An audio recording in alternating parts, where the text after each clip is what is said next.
कोई लेना देना है नहीं, आपको यहीं पर आना है। ठीक, कितने लोगों के लिए अब दूर हो गया? किसी के लिए दूर हो गया क्या? अच्छा, आपके लिए दूर हो गया। पास कितने लोगों के लिए हो गया? कई लोगों के लिए पहले भी उतना ही था, आज भी उतना ही है। तो मैं ज्यादातर लोगों के लिए पास हो गया है ना। चलो बढ़िया, ठीक है। चलो हम आज के पेपर को, पेपर कोई एक पेपर दे देना, कोई भी एक दे दो ना। चलो चलो, पहला क्वेश्चन है कॉन्स्टिट्यूशनलिज्म, संविधानवाद, है ना। तो पहला क्वेश्चन है 1.1 कॉन्स्टिट्यूशनलिज्म या संविधानवाद। तो कोई भी गवर्नमेंट होगी वो निरंकुश नहीं होगी, वो कॉन्स्टिट्यूशन के एक सर्टेन फ्रेमवर्क के अंदर रहते हुए अपने पावर्स को यूज करेगी। उतनी ही पावर्स को यूज कर सकते हैं जो उसको कॉन्स्टिट्यूशन से गिवन है, संविधान द्वारा दी गई है। इसी पूरे फिनोमेना को कहते हैं कॉन्स्टिट्यूशनलिज्म या संविधानवाद। तो कोई भी सरकार संविधान के बताए हुए फ्रेमवर्क के अनुसार काम करती है, जैसे संविधानवाद कहते हैं। ऑब्जेक्टिव क्या होगा? किसी भी सरकार को निरंकुश होने से रोकना। इसके लिए क्या कोई प्रोविजन किया गया है संविधानवाद के लिए, कॉन्स्टिट्यूशनिज्म के लिए, कि सरकार निरंकुश ना हो, कॉन्स्टिट्यूशन को ही फॉलो करे? इसके लिए क्या क्या किया? सेपरेशन ऑफ पावर्स, आर्टिकल 50 याद होगा। तो इसमें आपको मॉडल आंसर में ऐड कर देना टूल्स फॉर या मीजर्स फॉर कॉन्स्टिट्यूशनलिज्म, संविधानवाद के लिए उपाय। एक पॉइंट अपन को जोड़ना है अपनी तरफ से, क्या क्या किया गया है। तो पहला लिख देना सेपरेशन ऑफ पावर्स, शक्तियों का पृथक्करण। संविधानवाद का मतलब समझ गए ना? एक ऐसी अपन ने एक स्ट्रक्चर बना रखा है कि कोई सरकार अपनी लिमिट को क्रॉस ना करे, विद इन लिमिट्स वो अपने सारे फंक्शंस को एक्ट करे। इसके लिए पहला होगा सेपरेशन ऑफ पावर्स। दूसरा लिखो चेक एंड बैलेंस, चेक, अवरोध और संतुलन की अवधारणा। Check and balance, check and balance सुना होगा कि अगर कोई भी लॉ बना तो उसको नलीफाई कर सकती है सुप्रीम कोर्ट, और सुप्रीम कोर्ट के किसी भी आदेश को सरकार बदल सकती है। तो क्वेश्चन है संविधानवाद। अब हमें इसको 3 लाइन में सब कुछ बताना, ये क्या है, इसके लिए इसका ऑब्जेक्टिव क्या है, और इसको लागू करने के लिए क्या किया। तो पहली लाइन में बताना संविधानवाद है क्या? सरकार अपनी में सीमाओं में रहकर, और सीमा कौन सी? जो संविधान द्वारा बताई गई। तो सरकार संविधान द्वारा बताई गई सीमा में कार्य करे, इसको संविधानवाद कहते हैं। समझ गए? गवर्नमेंट, कोई भी गवर्नमेंट हो, उसका फंक्शन विद इन लिमिट हो, और लिमिट किसके द्वारा फ्रेम्ड किया गया हो? कॉन्स्टिट्यूशन। ठीक है, तो functions of a government within its limit framed by constitution is called constitutionalism. Objective क्या होगा? सरकार की तानाशाही को रोकना। और इसके लिए उपाय क्या होगा? Separation of power, check and balance. 2-3 चीज बता दी, इतने में आपको पूरे 2 में 2 नंबर मिल जाएंगे। समझ में आ गया क्या है, क्या पर्पज है, और कैसे इसको लागू किया जाता है? सबको समझ में आ गया संविधानवाद क्या है, कैसे इसको, क्या इसका ऑब्जेक्टिव है, और कैसे इसको लागू किया गया। ड्राफ्टिंग कमेटी कब बनी, कितने मेंबर्स हैं, इसके चेयरमैन कौन है? तो ड्राफ्टिंग कमेटी के बारे में जो 2-3 फैक्ट है कि कब इसका एस्टेब्लिशमेंट हुआ वो डेट बता देना, मेंबर्स कितने थे वो बता देना, और मेंबर्स में जो डॉक्टर अंबेडकर हैं उनके आगे चेयरमैन लिख देना या चेयरपर्सन लिख देना। लिस्ट दी गई होगी ना, उसमें शायद लिखा नहीं है, तो आप उसमें चेयरपर्सन लिख सकते हैं। तो अलग से हेडिंग बनाने की जरूरत नहीं चेयरपर्सन की, जो मेंबर्स हैं उसी में ब्रैकेट में अंबेडकर जी में चेयरपर्सन लिख देना। अगला है अमेंडमेंट इन प्रीएम्बल, कितनी बार किया गया, कब कब किया गया, और अमेंड करके क्या चेंज किया। तो अमेंडमेंट एक ही बार किया, 1976 में 42nd अमेंडमेंट से किया, और 3 वर्ड जोड़ दिए, कौन कौन से? सेकुलरिज्म को जोड़ा, सोशलिज्म को जोड़ा, सोशलिस्ट है, सेकुलर है, और इंटीग्रिटी को जोड़ा। तो कितने बार संशोधन किया, कब किया, और क्या इसमें चेंज किए, ये 3 चीज बताना, कितनी बार, कब, और क्या चेंज किए, ये लिख दोगे। अगला सवाल है डॉक्ट्रिन ऑफ रिनंसिएशन, नहीं बोलते इसको, वेवर बोलते हैं, वेवर। तो डॉक्ट्रिन ऑफ, हिंदी में तो सही लिखा है आदित्य जन का सिद्धांत, इंग्लिश में रिनंसिएशन के नाम से नहीं है कॉन्स्टिट्यूशन में, वेवर का नाम से है त्यागना या छोड़ना। तो एक आर्टिकल 13(2), मॉडल आंसर में 13 लिखा होगा, उसको 13(2) कर दो। ये सिद्धांत आर्टिकल 13 के सबसेक्शन 2 में दिया। यहां आपको doctrine of eclipse, doctrine of severability और डॉक्ट्रिन ऑफ वेबर दिया गया है। इसमें यह लिखा गया है कोई भी अपनी मर्जी से गिवन फंडामेंटल राइट्स को वेव या रिनंसिएशन या उसको त्याग नहीं सकता। अगर मैं भारत का नागरिक तो मैं फंडामेंटल राइट ऐसे अनाउंस नहीं कर सकता कि आज से मैं मौलिक अधिकारों का त्याग कर सकता हूं, ये है ही नहीं एप्लीकेबल। तो ये जो आदित्य जन का सिद्धांत है, इसकी चर्चा कहां की गई? आर्टिकल 13(2) में। पहला तो है गिवन इन 13(2), फिर लिखेंगे इसके अकॉर्डिंग क्या है, कोई भी वॉलेंटरली स्वेच्छा से अपने मौलिक अधिकारों का त्याग नहीं कर सकता। और तीसरा एक लिख दो, इसको सुप्रीम कोर्ट ने भी Behram versus Bombay state case में कंफर्म किया है। एक केस था बेहराम वर्सेस बंबई राज, उसमें भी सुप्रीम कोर्ट ने इसी बात को दोहराया है। Also supported by supreme court in Behram versus Bombay state case.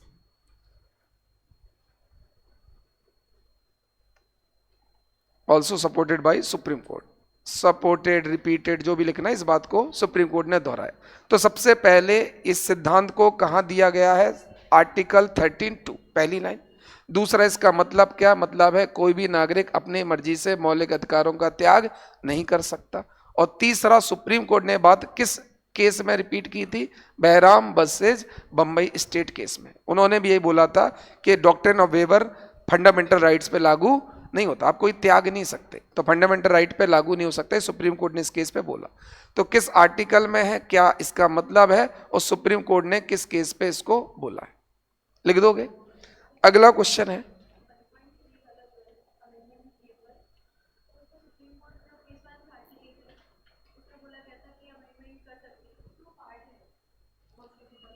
नहीं, प्रस्तावना में, ये प्रेम्बल में अमेंडमेंट कितनी बार किया जा चुका है? अमेंडमेंट इन प्रेम्बल, तो अमेंड हो चुकी है प्रेम्बल की नहीं, कब हुई है ये बताना। नहीं, आप कंक्लूजन में लिख सकते हो कि सुप्रीम कोर्ट ना आगे भी अमेंडमेंट हो सकता है केशवानंद भारती में, पर कौन से वर्ड जोड़े, कब हुआ, ये तो लिखना ही पड़ेगा। ठीक है। अगला है 104th अमेंडमेंट। तो पहले एंग्लो इंडियन के लिए रिजर्वेशन होता था, एक सीट याद है, 2 सीट लोकसभा में, 1 सीट विधानसभा में, वो अब क्या कर दिया? बंद कर दिया। किस अमेंडमेंट से किया? 104। अगला सवाल है, marriage is the legal basis of family. परिवार का कानूनी आधार विवाह है ना, तो जो फैमिली है उसको लीगलाइज कौन करता है? मैरिज। ठीक है, तो परिवार का कानूनी आधार विवाह, ये लूसी मेयर या मेयर लूसी का स्टेटमेंट। तो आपको एक डेफिनेशन का रजिस्टर अलग से बनाना है, स्टेटमेंट सोशियोलॉजी के, और ऐसा बना भी लिया, जो बच्चे अभी आ रहे हैं उन्होंने एक बना भी लिया पूरा। किसी दिन तुम लोग को फोटो कॉपी करा के या देख लेंगे, बच्चों ने बना लिया, जितनी भी सोशियोलॉजी में, एंटरप्रेन्योरशिप में डेफिनेशन है, सबका अलग से रजिस्टर बना लिया। पीछे बच्चे बैठे नहीं ने बना लिया, पूरे डेफिनेशन एक साथ ब्रीफ करके बना दिया। तो ये किसने बोला? सीधे सीधे लिख देना। मैकाइवर और पेज के अकॉर्डिंग इंस्टीट्यूशन को डिफाइन करें। तो इंस्टीट्यूशन क्या है? कुछ इंस्टीट्यूशन का मतलब है जो भी मैकेनिज्म होता है उसका एस्टेब्लिश्ड फॉर्म, है ना, अभी आगे पढ़ेंगे भी, फिर भी बता दे रहे। इंस्टीट्यूशन का मतलब होता है कि जो भी हमारा इंटरेक्शन होता है उसका एस्टेब्लिश्ड फॉर्म। जैसे ये सबको पता था कि समाज में रिप्रोडक्शन की नीड है, लेकिन रिप्रोडक्शन का एक एस्टेब्लिश्ड फॉर्म बनाना पड़ेगा, स्थापित स्वरूप। एस्टेब्लिश्ड फॉर्म का मतलब जो नॉर्म्स से चलेगा। तो उन्होंने बना दिया फैमिली, उन्होंने बना दिया मैरिज। तो मैरिज क्या है? इंटरेक्शन है, 2 लोगों के बीच में इंटरेक्शन मैरिज है। 2 लोग, एक कुछ लोगों के बीच में इंटरेक्शन फैमिली है। फैमिली में father son, father daughter, mother son, mother daughter, brother sister, interaction है। तो जो हमारे इंटरेक्शन होते हैं, जो हमारी कलेक्टिव प्रोसेसेस होती है, उसका एक स्टेब्लिश्ड फॉर्म बना देना, एक स्थापित स्वरूप। स्थापित स्वरूप मतलब एक ऐसी चीज जिसके नियम, जिसके कानून पहले से सुनिश्चित हो, जिसको वायलेट ना किया जा सके। तो ऐसा कोई फॉर्म जो स्टैब्लिश किया जा चुका हो इंटरेक्शन का, उसी को बोलते हैं इंस्टीट्यूशन। संस्था लोगों के बीच अंतर क्रियाओं का स्थापित स्वरूप है। लोगों के बीच जो इंटरेक्शन है, प्रोसेस है, उसका ही स्टैब्लिश्ड फॉर्म क्या है? इंस्टीट्यूशन। और आगे अपन इंस्टीट्यूशन को वापस कंपेयर भी करना है, तो उसमें और समझेंगे। अगला है विज्ञानों की रानी, क्वीन ऑफ साइंस किसने बोला? तो अगस्त कॉम्टे। ब्रैकेट में लिख देना फादर ऑफ सोशियोलॉजी, अगर नहीं लिखा तो वहां लिख देना फादर ऑफ सोशियोलॉजी है अगस्त कॉम्टे। कौंत है ना, कॉम्टे तो लिखा रहता है पर उसको कौंत बोलते हैं।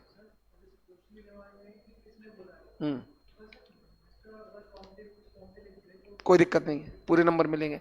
अब क्यों बोला है ये मैं बता रहा हूं। उन्होंने कहा सोशियोलॉजी एक ऐसा सब्जेक्ट है जिसने साइंस की हर स्ट्रीम के रूल्स एडॉप्ट किए हैं। मतलब सोशियोलॉजी या समाजशास्त्र है, इसने हर चीज के, हर साइंस के रूल्स को अप्लाई किया। तो इसका खुद का कोई रूल्स नहीं था, इसने हर साइंस का, कोई भी साइंस हो, सबके रूल्स किस में मिलेंगे? सोशियोलॉजी। दुनिया के हर विज्ञान के नियम कहाँ मिलेंगे? समाजशास्त्र में। तो समाजशास्त्र ने साइंस के हर स्ट्रीम से कुछ ना कुछ लिया, इसलिए क्या है? Queen of all science. Queen मतलब महारानी है, कुछ नहीं करेंगी, और जो दूसरे मेहनत करेंगे उनसे वो रखते जाएंगे। तो ये किसने बोला? अगस्त कॉन्त ने। ठीक है, चाहो तो उनकी बुक लिख देना, पॉजिटिव फिलॉसफी। आज 2-3 पॉइंट लिख दो, इस बार क्वेश्चन आई थे तो लिख दो। सबसे पहले जैसे अगस्त कौन थे ना, अगस्त कौन थे? इन्होंने बुक लिखी थी जिसका नाम है पॉजिटिव फिलॉसफी। इन्होंने बुक लिखी थी पॉजिटिव फिलॉसफी। हिंदी वाले भी ये लिख देना, सकारात्मक दर्शन शास्त्र ना लिख देना, पॉजिटिव फिलॉसफी। और इस पर इन्होंने इस बुक में समाज के अध्ययन के लिए शब्द यूज किया था सोशल फिजिक्स। इन्होंने सोशियोलॉजी वर्ड दिया ही नहीं था कभी। इन्होंने 1838 में एक बुक लिखी थी जिसका नाम है पॉजिटिव फिलॉसफी, और उसमें एक नाम रखा था सोशल फिजिक्स। तो स्टडी ऑफ सोसाइटी के लिए अगस्त कॉन्त ने एक शब्द रखा था सोशल फिजिक्स। और ये इसलिए लिखवा रहे, किसी बार पूछा था कि किसने सोशियोलॉजी के लिए इथनोलॉजी वर्ड यूज किया। अब यहां समझते हैं।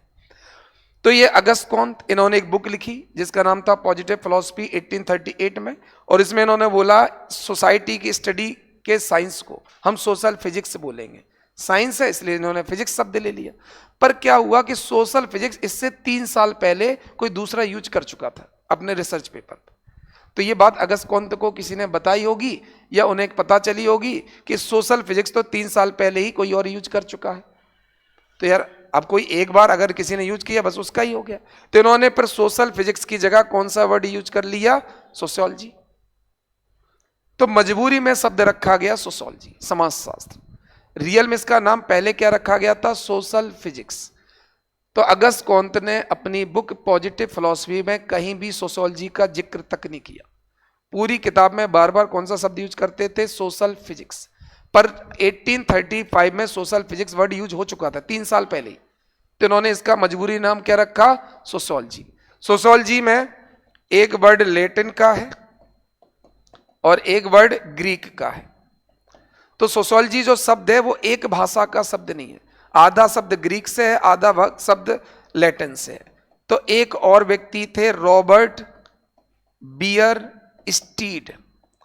इन्होंने कहा ये तो 2 भाषाओं की अवैध संतान है, इलिसिट डॉटर या इलिसिट क्या बोलते हैं, प्रोजेनी ऑफ 2 लैंग्वेजेस। तो रॉबर्ट बियर स्टीड ने कहा जो समाज शास्त्र शब्द है सोशियोलॉजी, ये 2 भाषाओं की अवैध संतान है, क्योंकि पूरा एक लैंग्वेज का वर्ड ही नहीं था। सोशियोलॉजी का आधा शब्द लैटिन है और आधा वर्ड ग्रीक है। तो किस समाज शास्त्री ने सोशियोलॉजी को 2 भाषाओं की अवैध संतान, illicit progeny of 2 languages, Robert Bierstedt ने बोला था। तो सोशियोलॉजी, तो सबसे पहले अगस्त कॉन्त ने अपनी बुक में कौन सा वर्ड यूज किया था? Social physics. बुक कौन सी थी?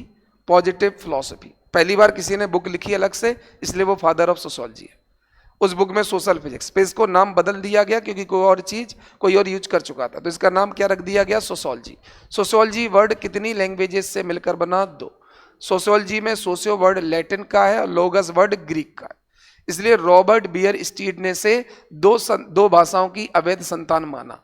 और जो पीएससी में क्वेश्चन आया था वो आया था कि स्टुअर्ट मिल ने बोला कि जब ये 2 अलग अलग भाषा से मिलकर बना है तो ऐसा करते इसका नाम बदल देते हैं और एथनोलॉजी करते हैं। यही पीएससी ने पूछा था कि एथनोलॉजी टर्म किसने दिया, या स्टुअर्ट मिल ने सोशियोलॉजी की जगह कौन सा टर्म सजेस्ट किया था। तो जब सोशियोलॉजी में बहुत ज्यादा कंट्रोवर्सी हो गई कि 2 भाषा है, एक भाषा का शब्द तक नहीं मिल पा रहा, तो स्टुअर्ट मिल ने कहा ऐसा करते हैं हम दे देते हैं पूरा ग्रीक में एथनोलॉजी। तो लोगों ने भाई साहब आप कौन, आपसे पूछा क्या, और फिर सोशियोलॉजी को भी लोगों ने कंटिन्यू रखा। तो स्टुअर्ट मिल का सजेशन नहीं किया। इसलिए जब तक आपसे सजेशन ना मांगा जाए, सजेशन देना ना चाहिए। लोगों ने सोशियोलॉजी की बहुत बुराई की, पर जैसे स्टुअर्ट मिल ने कहा हम एक नाम देते, लोगों ने भाई साहब आप कौन, तुमसे मांगा क्या, हमारी घर की बुराई रहने दो, तो एक नाम सजेस्ट किया। तो पीएससी ने यही क्वेश्चन पूछा था कि सोशियोलॉजी की जगह कौन सा टर्म सजेस्ट किया था स्टुअर्ट मिल ने, इथेनोलॉजी। ठीक है, ये पूरा पूरा समझ में आ गया सिनेरियो क्या होगा, क्लियर। चलो, तो यही अगस्त कौन, इन्होंने क्वीन ऑफ ऑल साइंसेस बोला था।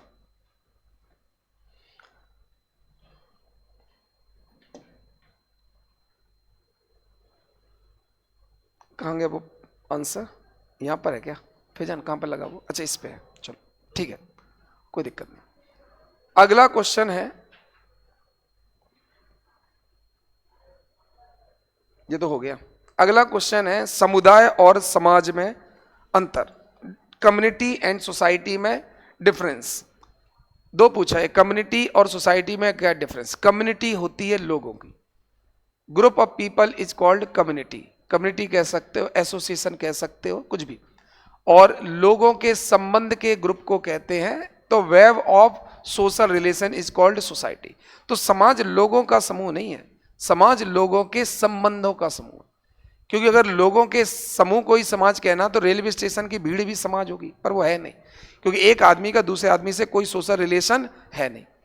तो जो समाज होता है वो लोगों का ग्रुप नहीं होता, लोगों के आपसी संबंधों का जाल होता है। तो कम्युनिटी क्या होता, ग्रुप ऑफ पीपल, और सोसाइटी क्या होता, ग्रुप ऑफ सोशल रिलेशंस। दोनों की डेफिनेशन अलग है, एक क्या है लोगों का ग्रुप, एक क्या है सोशल रिलेशंस। समुदाय लोगों का ग्रुप, तो लोगों का ग्रुप क्या है, एक क्षेत्र तक सीमित है, पर संबंध तो दूर देश, दूर समाज, दूर दूसरे लोगों में भी रहता।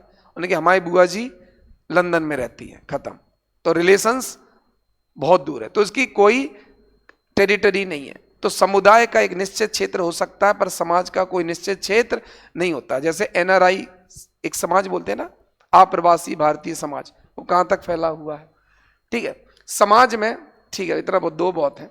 समाज, इसमें कम्युनिटी में फीलिंग और भी बहुत स्ट्रांग रहती है, समाज में उतना नहीं। देखो जो चीज छोटी होती है उसमें फीलिंग स्ट्रांग होती है, बात समझ में। चार दोस्तों का ग्रुप ज्यादा स्ट्रांग होगा, ना कि जैसे ये क्लास है, क्लास में काफी बच्चे हैं, तो इन सब के जो बॉन्ड होंगे वो इतने स्ट्रांग नहीं होंगे, पर इनमें जो 2 3 4 लोगों का ग्रुप होगा उनका स्ट्रांग बॉन्ड होगा। क्लास छोटेगी, वो 3 4 चाय पीने चले जाएंगे, तो वो समुदाय है जो 4 लोग गए। समुदाय छोटा होता है तो उसमें फीलिंग ऑफ वी स्ट्रांग होती है, समाज बहुत बड़ा होता है इसलिए उसमें फीलिंग ऑफ वी वीक होती है। अंतर समझ गए, हम की भावना एक में स्ट्रांग, इसमें कमजोर। गोत्र क्या है, गोत्र या डिसेंट, इसमें लिखा होगा, लिखा हाँ गोत्रा। गोत्रा क्या होता है, किसी इमेजनरी डिसेंट या पूर्वज से, एंसेस्टर से जो भी डिसेंट होता है, तो किसी इमेजनरी पूर्वज से अगर किसी का कोई रिलेशन लीनियर बन रहा है तो वो होता है गोत्र, ठीक है। तो गोत्र क्या होता है, किसी कल्पित पूर्वज से माना जाता है। जैसे आपने सुना होगा सूर्यवंशी, चंद्रवंशी, तो इन सारे वंशों का जो ग्रुप होता है उन्हें बोलते हैं गोत्र। तो ये सब इमेजनरी है। सूर्य के भगवान, सबको पता सूर्य क्या है, कलेक्शन ऑफ हाइड्रोजन गैसेस है। अब तो लोग सूर्य तक सैटेलाइट भी पहुंचा रहे, बहुत दिनों तक अपन ने भगवान माना, पर अब नहीं मानेंगे, क्योंकि जैसे सैटेलाइट पहुंच गया, कोरोना की स्टडी करेगा काय के भगवान। अपन क्या कहते हैं, हनुमान जी सूर्य पुत्र है, यही तो बोलते हैं, नहीं है पवन पुत्र, सॉरी, पवन को भी अपन क्या मानते थे, देवता मानते थे, पर अब धीरे धीरे नहीं माना जाएगा। तो किसी इमेजनरी डिसेंट या एंसेस्टर से जो सब डिसेंट हुए, उस इमेजनरी डिसेंट से जितने लोग पैदा हुए हैं, जैसे अपन ने गोत्र पढ़े होंगे, जैसे कश्यप गोत्र सुना होगा, वशिष्ठ गोत्र पढ़ा होगा, भारद्वाज गोत्र पढ़ा होगा, तो वो अपने क्या इमेजनरी वो है, उनसे क्या निकले कई सारे वंश, उन सबके ग्रुप को क्या बोलते हैं, गोत्र। तो किसी व्यक्ति से, चाहे वो इमेजनरी हो चाहे रियल हो, उससे जितने भी डिसेंट या वंश निकलते उन सबको मिलाकर क्या बोलते हैं, गोत्र। हाँ अंतर है, क्लैन छोटा होता है, क्लैन छोटा, तो कोई एक लीनियर अगर रिलेशन हो गया वो क्लैन है, और जितने क्लैन है सबका एक ही इमेजनरी निकलता है। जैसे मान लो भरद्वाज गोत्र है, अब उस गोत्र से कई वंश निकले होंगे, ये बात है, कई सारे वंश निकले होंगे उसी सिमिलर गोत्र के, क्लैन कई सारे हो सकते हैं पर उनका गोत्र सिमिलर हो सकता। तो एक इमेजनरी जहां कॉमन मिलते हैं वहां वाले जितने क्लैन, उन सबको मिलाकर क्या बोलते हैं, गोत्र। किसी एक से जितने डिसेंट क्लैन हो रहे हैं उन ग्रुप ऑफ क्लैंस को क्या बोलेंगे, गोत्र। तो गोत्र क्या है? एक ब्रॉड कॉन्सेप्ट है, क्लैन एक नैरोअर कॉन्सेप्ट।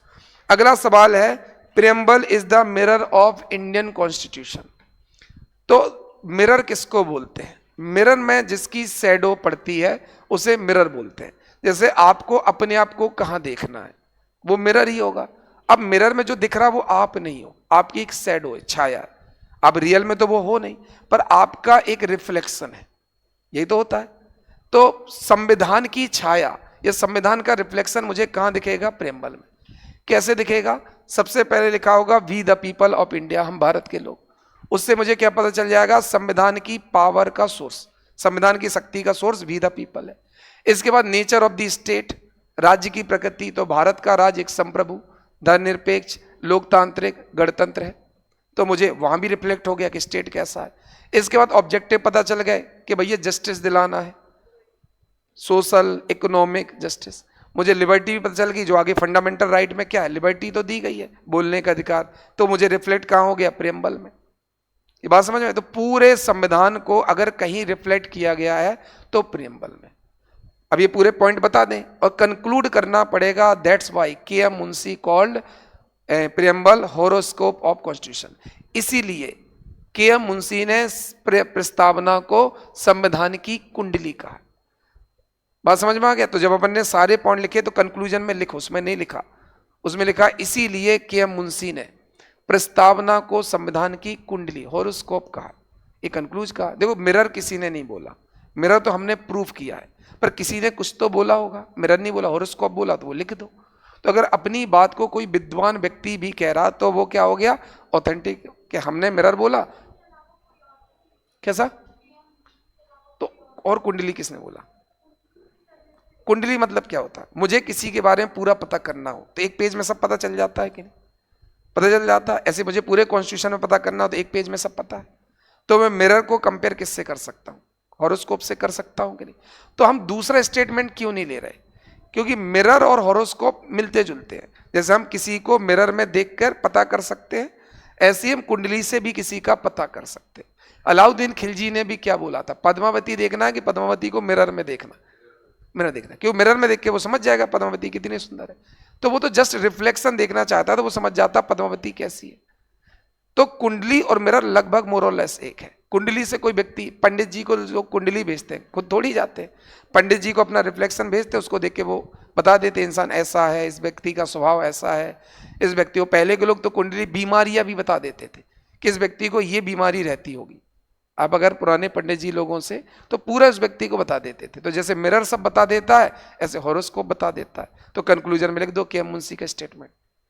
तो समझ में आ गया के.एम. मुंशी का ही स्टेटमेंट क्यों लिखा? हाँ,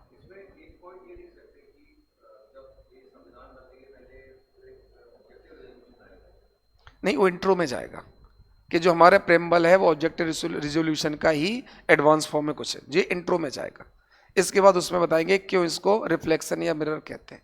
तो वो सारे पॉइंट बताने हैं, source of the constitution, state, nature of the state, objective of the state, ये सब बताना है और बाद में कंक्लूड करना है।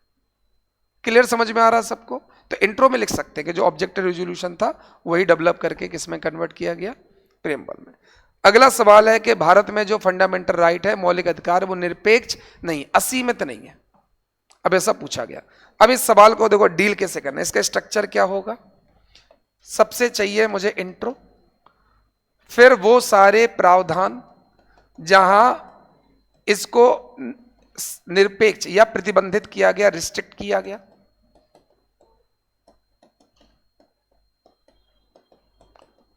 और फिर लिखेंगे नीड क्या रही, क्यों हमने इसको रिस्ट्रिक्ट, जो मॉडल आंसर में नहीं है लिखना है। इंट्रो, फंडामेंटल राइट कॉन्स्टिट्यूशन के किस पार्ट में गिवन है? भाग 3 में। किस आर्टिकल में है? 12 to 35 तक। तो इंट्रो क्या होगा कि जो हमारे फंडामेंटल राइट है वो कॉन्स्टिट्यूशन के पार्ट 3 में आर्टिकल 12 से 35 तक गिवन है। ये हो गया इंट्रो। फिर बताना है कि ये एब्सोल्यूट नहीं, इस पे सर्टेन लिमिटेशन है, ये असीमित नहीं है, इन पर कुछ प्रतिबंध है। वो सारे प्रतिबंध बता दो, कहाँ कहाँ लिखा तो 19(2) बता दो, और जहां जहां लिखा वो सारे बता दो। क्लियर? बेसिक स्ट्रक्चर का एक रिस्ट्रिक्शन है, ये सब जो भी हो लिख दो। फिर नीड बताओ। नीड, नीड इसलिए क्योंकि अपन को सोसाइटी और इंडिविजुअल के बीच में बैलेंस करना है। अगर मैं इस व्यक्ति को असीमित अधिकार दे दूंगा तो ये कल के दिन किसके लिए परेशानी बनेगा? समाज के लिए। तो जो फंडामेंटल राइट्स है वो एक इंडिविजुअल को दिए गए, और किसी इंडिविजुअल या व्यक्ति को हम इतने अधिकार नहीं दे सकते कि वो समाज के लिए खतरा हो जाए। और क्या, वो तो किसी घर के बाहर खड़ा हो जाएगा, छेड़ना शुरू कर देगा, अपन क्या हटो, बोले मुझे देखने का अधिकार है, भले ही कोई अनकंफर्टेबल हो या ना हो, क्योंकि आपने फंडामेंटल राइट क्या कर दिए? असीमित कर दिए, इनफाइनाइट कर दिए। इसके बाद क्या भारत में मार्जिनलाइज सेक्शन है? क्या भारत में पिछड़े वर्ग हैं? और इनको बचाने के लिए तुम्हें क्या चाहिए? फंडामेंटल राइट सीमित करने पड़ेंगे, क्योंकि अगर किसी को असीमित फंडामेंटल राइट दिए, वो मार्जिनलाइज सेक्शन को क्या कर सकता है? डोमिनेट कर सकता है। अगर हमने फंडामेंटल राइट कर दिए तो पहले से ऑलरेडी पावर थी उसमें, इकोनॉमिक पॉलिटिकल, ऊपर से फंडामेंटल राइट और दे दिए, तो माइनॉरिटीज को, एससी को, एसटी को, विमेन को और मार्जिनलाइज कर सकता है। तो फंडामेंटल राइट यूज कौन करेगा? जो पहले से पावरफुल हो। एक चीज समझो, केवल वही यूज कर सकता है, हर कोई फंडामेंटल राइट यूज भी नहीं कर रहा होगा जो पावरफुल हो। तो जो ऑलरेडी पावरफुल हो उसको भी और असीमित अधिकार, एब्सोल्यूट पावर दे दी, तो सोचो मार्जिनलाइज सेक्शन के लिए कितना हार्मफुल होगा। इसके बाद क्या होगा? National security and integrity. किसी व्यक्ति को इतनी पावर दो कि वो कहे मुझे तो पाकिस्तान जाना है, खोलो रस्सियां, मुझे निकलना है यहां से, है ना। इसके बाद गांजे की तस्करी करा रहे, तुम कुछ नहीं बोल सकते, मुझे जो करना हो करो। तो क्या नेशनल सिक्योरिटी, इंटीग्रिटी, यूनिटी के लिए भी खतरा बन सकता है? सोसाइटी के लिए खतरा, देश के लिए खतरा, और मार्जिनलाइज सेक्शन मतलब पिछड़े वंचित वर्गों के लिए भी खतरा। तो उसको अपना जस्टिफाई कर दो कि क्यों हमने एब्सोल्यूट फंडामेंटल राइट्स नहीं दिए। इंट्रो, क्या क्या रिस्ट्रिक्शंस और नीड फॉर रिस्ट्रिक्शंस। क्वेश्चन समझ गए कैसे डील करना? ये डायमेंशन हमें चाहिए। सोसाइटी और इंडिविजुअल के बीच में बैलेंस करना, नेशनल सिक्योरिटी, नेशनल इंटीग्रिटी को सिक्योर करना, और जो मार्जिनलाइज सेक्शन है, पिछड़े वर्ग है, वंचित वर्ग है, उनकी रक्षा करना। ये उद्देश्य है हमारे फंडामेंटल राइट एब्सोल्यूट ना करने का। डील कर लोगे? इसके बाद पूछा है एलिमेंट्स ऑफ सोशल हार्मनी के एलिमेंट्स। तो पहले तो डिफाइन कर दो कि सामाजिक समरसता क्या है। डिफाइन करने के बाद दो तरह के एलिमेंट्स बता दो जो प्राचीन काल में चलते थे, जैसे समाज में समरसता होती थी, और कुछ नई चीजें। तो पहले चीजें जैसे रिलीजन था। रिलीजन क्या है? एंशिएंट एलिमेंट है। धर्म शुरुआत से ही लोगों के बीच क्या करता है? हार्मनी बनाते हुए आया है। त्योहार, सोशल गैदरिंग, तो जितने भी समाज में त्योहार वगैरह क्या हार्मनी मनाते हैं। तो जब हम त्योहार मनाते हैं तो अमीर गरीब सबका अंतर भूल जाते हैं। मॉडर्न चीजें में क्या हो जाएगा? कॉन्स्टिट्यूशन हो जाएगा। इसके बाद लॉज हो जाएंगे, जैसे SC ST एक्ट, उससे क्या सोशल हार्मनी बनी रहेगी, किसी के खिलाफ कोई ना करेगा। तो अपन को दोनों बताने, सोशल हार्मनी क्या है, इसके एंशिएंट एलिमेंट और इसके मॉडर्न एलिमेंट। ये बता दोगे कि सामाजिक समरसता क्या है और इसके क्या क्या एंशिएंट और मॉडर्न, तो ये सब बता देना है। तो कॉन्स्टिट्यूशन किस में आ जाएगा? मॉडर्न में। सिविल सोसाइटी किस में आ जाएगी? मॉडर्न में। संस्कार, आश्रम, त्योहार, ये सब किस में आ जाएंगे? एंशिएंट में। तो पहले कौन था जो सोशल हार्मनी बना के रखता था? आप कौन है जो सोशल हार्मनी बना के रखता है? अगला सवाल है इंस्टीट्यूशन और उसमें एसोसिएशन में अंतर क्या? संस्था और संघ में अंतर क्या? चलो समझते हैं। संस्था और संघ में जब भी समाज के नियम जो हमें लगता है समाज को जिंदा रखने के लिए जरूरी है, उनको अगर हमने बहुत ज्यादा प्रोटेक्ट कर दिया, इतना कि कोई भी नियम नहीं तोड़ेगा, हमने समाज के वो नियम जो सोसाइटी के एग्जिस्टेंस के लिए जरूरी है, वो नियम जो समाज के अस्तित्व के लिए जरूरी है, अगर हमने उनको बहुत ज्यादा प्रोटेक्ट कर दिया कि अब इनको कोई वायलेट नहीं करेगा, तो वो बन जाते इंस्टीट्यूशंस। वो नियम जो समाज के लिए जरूरी है, उन नियमों को क्या कहते हैं? संस्था। ये समझ में आ गया। जबकि जो लोगों का ग्रुप है उसे बोलते हैं एसोसिएशन। तो पहले तो डिफाइन करो क्या होता है संस्था और क्या होता है संघ। नियमों की व्यवस्था संस्था है और लोगों की व्यवस्था संघ है। तो रूल्स के कलेक्शन को इंस्टीट्यूशन बोलते हैं, लोगों के कलेक्शन को एसोसिएशन। तो इसमें से मुझे बताओ कौन दिख रहा होगा कौन नहीं दिख रहा होगा? नियम थोड़ी दिखते हैं। तो संस्था कैसी होगी? एब्स्ट्रैक्ट, अमूर्त। और लोग दिखते हैं तो लोग, ये वाला क्या हो जाएगा? अमूर्त। ये बात समझ में आ गई? नियम जो होते हैं वो धीरे धीरे अपने आप डेवलप होते हैं। स्टोन एज में तो नहीं बनाए होंगे नियम, धीरे धीरे लोगों को लगा होगा कि ये सोसाइटी के लिए अच्छा है, ये सोसाइटी के लिए अच्छा है, तो जो संस्था होता है वो धीरे धीरे डेवलप होती है। ग्रुप आज बन जाता है, आज ही 4 बच्चे मिले क्लास में, बोले जो अपन मिलके ग्रुप स्टडी करते हैं, चलो आज से एक व्हाट्सएप ग्रुप बनाते हैं, DC group, deputy collector group. तो ग्रुप तो एट सडन बन जाते हैं, पर इंस्टीट्यूशन सडन नहीं बनते, डेवलप होते, इवॉल्व होते हैं। ये बात समझ में आ गई। इसके बाद चूंकि संस्था के लिए बिल्कुल प्रिस्क्राइब्ड नॉर्म है, नियम बने, मानक बने, इसलिए संस्था का स्ट्रक्चर बिल्कुल डिफाइन होगा। चूंकि संस्था नियमों का समूह है और नियम पहले से डिफाइन है, तो जब आप संस्था को देखो तो बिल्कुल एक जैसी होगी। जबकि आप एसोसिएशन को देखो, सबने अपने अपने पर्पज से बना रखे। अतिथि शिक्षक का एसोसिएशन अलग बना, उनका उद्देश्य क्या है? अतिथि शिक्षक को परमानेंट करना। किसान एसोसिएशन एमएसपी को लीगलाइज करना। तो जब हर ग्रुप के अलग अलग उद्देश्य होंगे तो हर ग्रुप का स्ट्रक्चर अलग होगा, मेंबर्स अलग होंगे, काम करने का तरीका अलग होगा, पर चूंकि संस्था तो नियम से बनी है तो वो संस्था एक होगी। ये बात समझ में आ गई।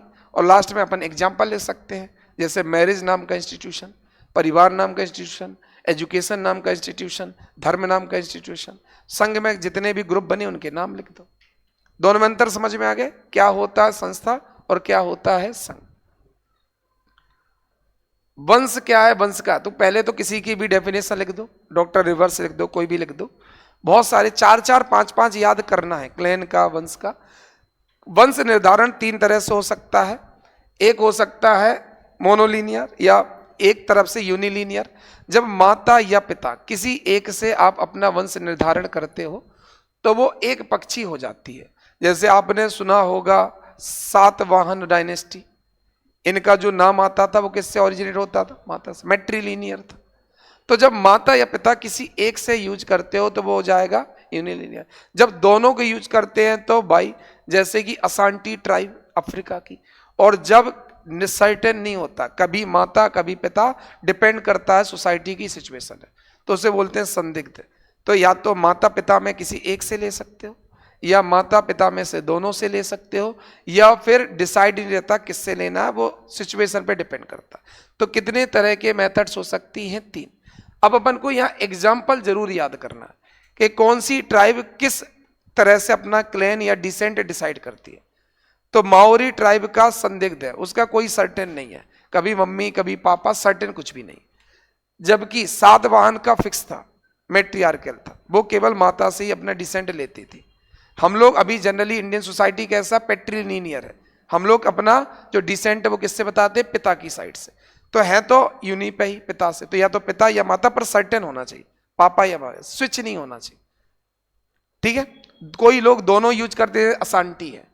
जैसे बाबर का भी अगर स्टेटमेंट सुना होगा, बाबर ने एक स्टेटमेंट दिया था ना कि मेरे जो पिता है वो चंगे, वो उससे क्या बोलते हैं, किसी और से, मम्मी चंगेज खां के क्लैन से थी, तैमूर लंग से, माता चंगेज खां से। तो वो दोनों साइड से अपना डिसेंट बता रहा था, वो बता रहा है द्विपक्षी से। तो जब कोई अपना डिसेंट 2 साइड से बताए तो वो द्विपक्षी हो जाए।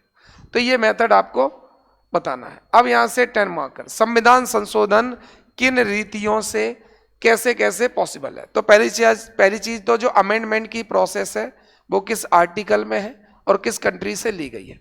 तो किस आर्टिकल में? 368। और किस कंट्री से ली गई है? साउथ। अब आपको सिनॉप्सिस में बताना है भैया 3 तरीके से हो सकता है, और तीनों को एक एक करके क्या बताना है, डिटेल से बताना है। पहले अपन को फ्लो चार्ट, 10 मार्कर में फ्लो चार्ट होगा ही होगा।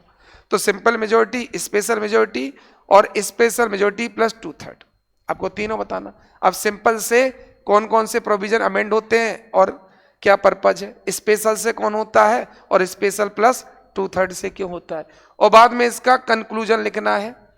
कंक्लूजन क्यों करते हैं अमेंड, क्यों जरूरी है, अमेंडमेंट की जरूरत क्यों है, अपने जो असेंबली थी, कौन सी असेंबली, उन लोगों ने क्यों 368 डाला हो। पहली चीज तो हमारा ये डॉक्यूमेंट है, कोई डेड डॉक्यूमेंट है कि वाइबल जीवंत दस्तावेज है। जीवंत और मृत दस्तावेज में अंतर समझ रहे हो। जैसे मैंने नोट्स आपको दे दी, अभी अपने आप को बदल नहीं सकता, तो ये कैसा हो गया? डेड। अगर कल के दिन पीएससी का सिलेबस बदल गया, इसका कोई मतलब नहीं। जैसे अपन ने नोट्स बनाए और 24 में सिलेबस बदल गया, तो पूरे के नोट्स कैसे हो गए? डेड। डेड, क्योंकि उन डॉक्यूमेंट्स में सिचुएशन के अकॉर्डिंग खुद को चेंज करने की कैपेसिटी नहीं थी। पर हमने 368 क्यों रखा? जिससे हम अपने संविधान को बाइबल जीवंत बना सके, रिलेवेंट बना सके। क्योंकि जो पहले के रिलीजियस स्क्रिप्चर थे उनको अपन नहीं बदलते। हम कह रहे आज ही कोई मुस्लिम बोल दे कि आज मैं कुरान बदलूंगा, कल से ही फैजान के खिलाफ फतवा जारी हो जाएगा।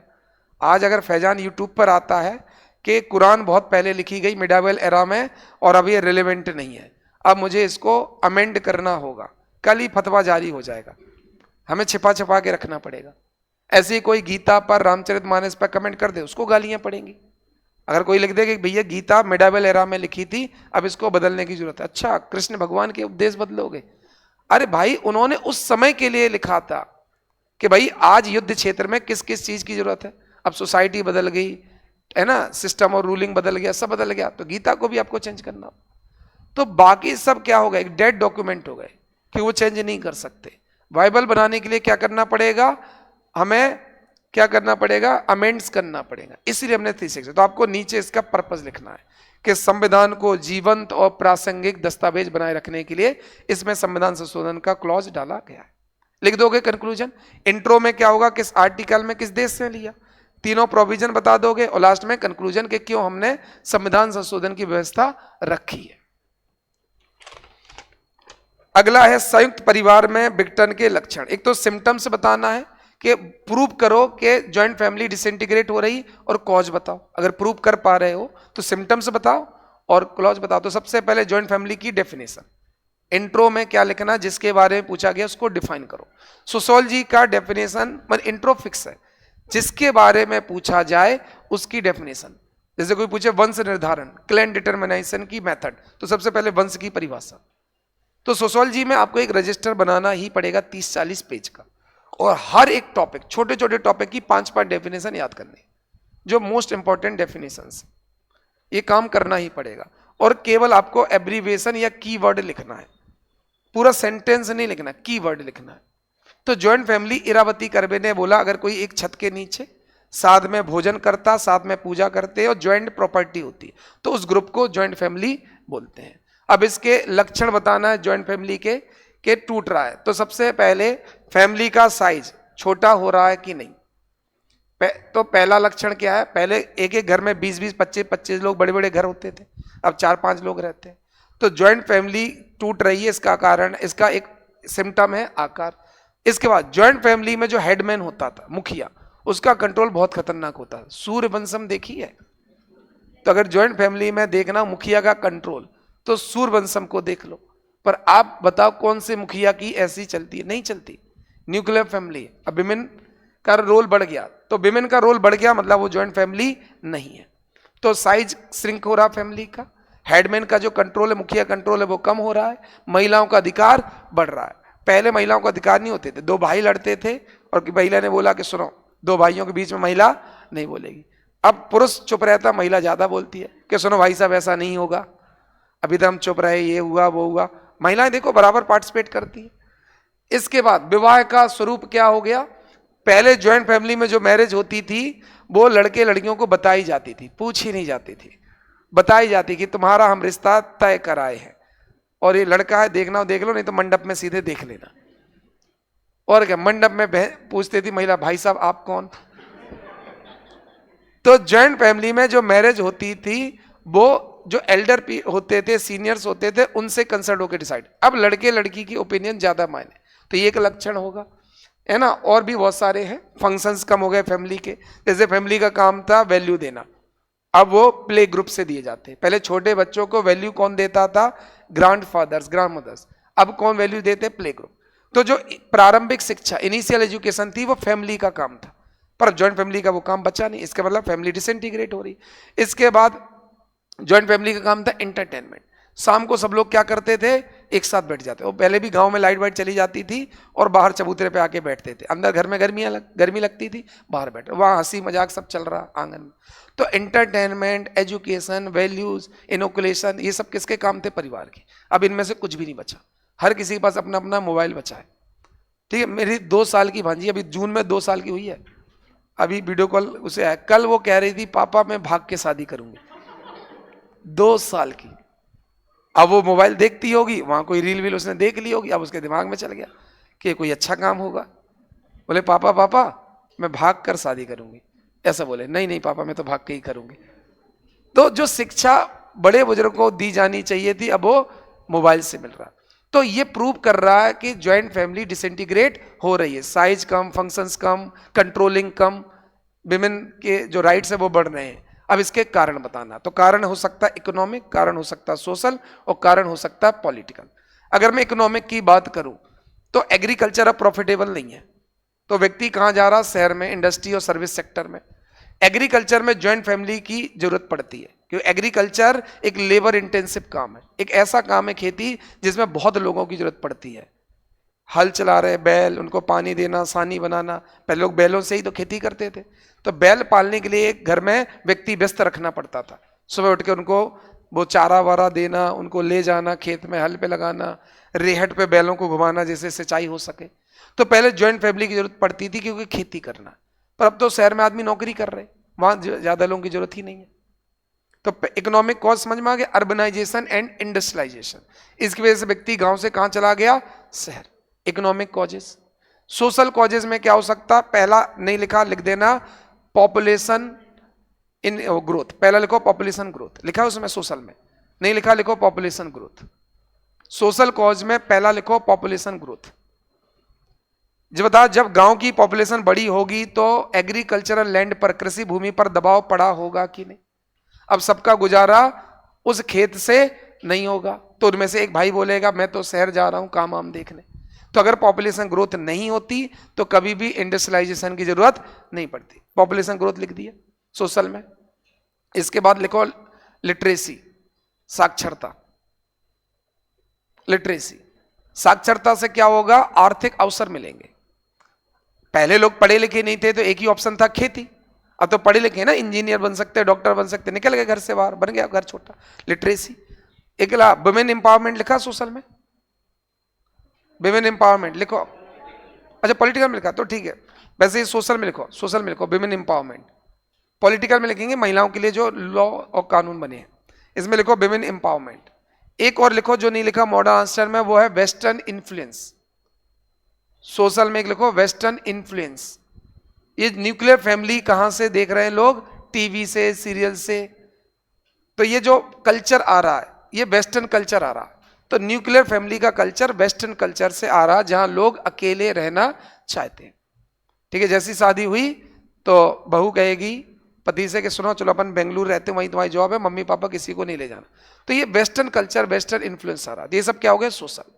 इसके बाद लिखो अगला पॉलिटिकल, लास्ट क्या है, पॉलिटिकल। तो पॉलिटिकल में एक तो हो जाएगा लॉज, जो आपने कानून बनाए हैं, जो जिससे क्या हो गया, लॉज में बहुत सारे, ये तो लिख दो पॉलिटिकल में। पहला लिखो कॉन्स्टिट्यूशन, क्या व्यक्तिगत स्वतंत्रता का अधिकार दिया गया है, पहला लिखो कॉन्स्टिट्यूशन। क्या लोगों को लिबर्टी दी गई है, लोग लिबर्टी यूज कर रहे हैं, कोई फोर्स कर नहीं सकता। तो बहुत सारे कानून और बने। हाँ अब इसमें कानून सुनो, क्या लड़कियों को अलग से प्रॉपर्टी मिलती है, मिलती है, सक्सेशन का राइट मिलता है। तो अब ज्वाइंट फैमिली में रहने की जरूरत नहीं, अब अलग होके भी प्रॉपर्टी ले सकते हो। पहले लोग ज्वाइंट फैमिली में क्यों रहते, कि फैमिली में रहेंगे तो प्रॉपर्टी। अब तो पूरा कानून बन गया, अब परिवार से अलग हो जाओ तो भी आपको जो आपकी विरासत वाली, जो दादाजी ने प्रॉपर्टी पापा को दी, वो पापा अपनी मर्जी से नहीं दे सकते। दादाजी की संपत्ति बराबर बटेगी। पापा वसीयत में केवल वही लिख सकते जो उन्होंने खुद अर्न की है। बात समझ में आ गई। तो अब ये कानून बन गए, उत्तराधिकार वगैरह के नियम, तो अब किसी को बेदखल नहीं किया जा सकता। तो अगर कल के दिन पापा, पहले तो पता कर लो दादाजी की संपत्ति कितनी है, फिर पापा कुछ भी कहें, बोले ठीक है दादाजी में से हिस्सा में दे दो, तो कानून है पिताजी को देना पड़ेगा। इसलिए अब लोगों ने क्या बना ली, न्यूक्लियर फैमिली। पहले मजबूरी में रहते थे कि परिवार से बेदखल हो गए तो संपत्ति से भी बेदखल हो जाएंगे। तो कानून बन गया, लॉज बन गए, कॉन्स्टिट्यूशन ने भी राइट दिए, ये सब क्या हो गया, पॉलिटिकल। तो तीनों तरह के कॉज लगे, इकोनॉमिक भी, सोशल भी और पॉलिटिकल भी, ये हो गया। ठीक है, तो इसमें से कोई डाउट है तो और पूछ लो। और जो जितने ऐसे टेस्ट में दिए वो कल से क्लासेस होगी। हाँ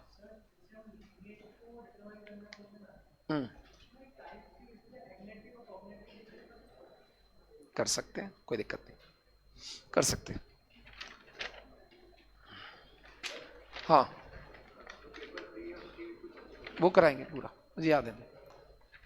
चलो इसमें कोई लिखने का तरीका समझ में आ गया, डायमेंशंस क्या क्या से होने, तो डायमेंशंस वही वही देने अपन को, है ना। जो भी डाउट पूछ सकते हो, मैं फ्री बैठा हूँ, जिसको जो पूछना मैं बैठा हूँ, जिसको जो पूछना पूछ लो।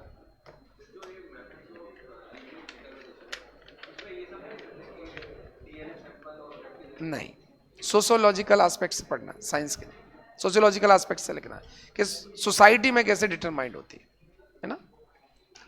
हाँ,